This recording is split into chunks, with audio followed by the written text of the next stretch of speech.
Today's topic, the China balloon. Was it a weather balloon blown off course as the Chinese claimed, or was it a spy mission? Did we know when it was over the Pacific Ocean? And should we have shot it down or handled it differently then, or just overall? We could have shot it down over Alaska when we first picked it up and kept the intel on it.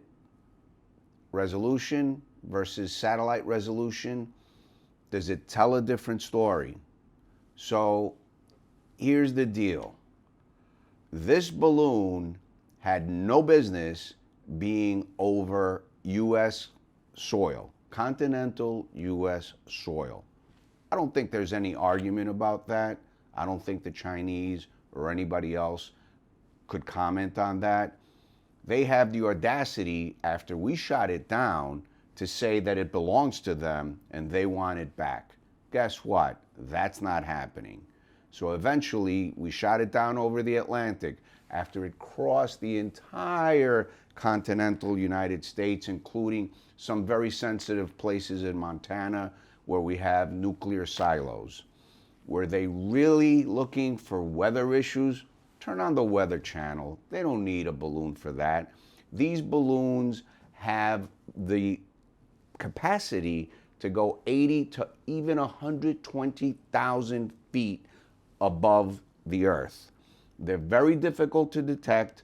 Our sources tell us that they are not looking for something that high, because even jet planes can't go that high because there's little to no air to keep them up. Thus, the balloon. So why a balloon? To spy on us. They've been doing it for a while. They've been doing it for decades. And we're making a big deal out of it because it's the flavor of the month. But what we really should be looking at is what we've been talking about now for over a year, and that's TikTok. TikTok is owned by the Chinese, and they collect all of our information in order to use it. It's the flavor of the month. It's Instagram, it's for grandpa now, apparently.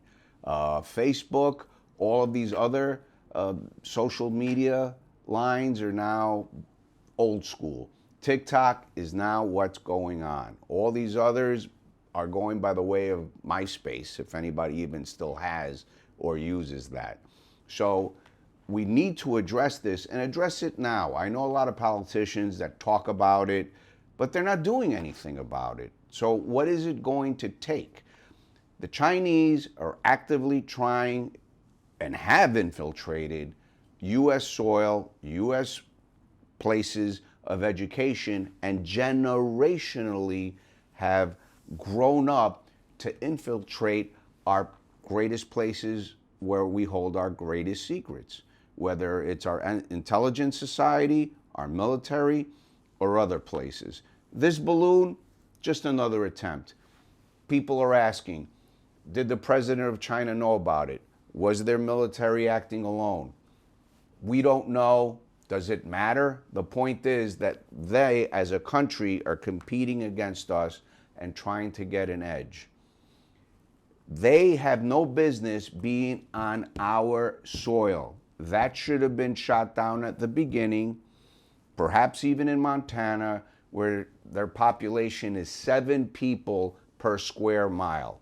I believe we could have contained that balloon and saved 7 people if need be. But we were able to successfully collect this balloon from the water. Now it's in Quantico, being studied arduously by our most sophisticated scientists to identify what they were really doing, what evidence, if any, they collected, and hopefully we'll get a clearer picture of that. But here's the message. China is after us actively. We are now militarily making us more robust in the Philippines. We're doing that in order to protect Taiwan from a possible invasion. So I'm glad to see that we're at least somewhat trying to do something, but in the interim, they are trying actively to hurt us to steal all of our information. Why are things so cheap in China? That come from China, rather. Because they're cheap on labor, and because everything that we in this country spend in engineering, R&D, they just reverse engineer and use our research and development against us in order to give us a cheaper, and I dare say, a more inferior product. So let's just be aware of that and try to tell our politicians to take a more proactive view and stance and make laws and set standards to protect our intellectual information and our status of life. Thank you. Talk soon. Be well. Tell your friends and colleagues about us. And we'll see you next time on The Manny Gomez Show. I'm Manny Gomez. Have a good night.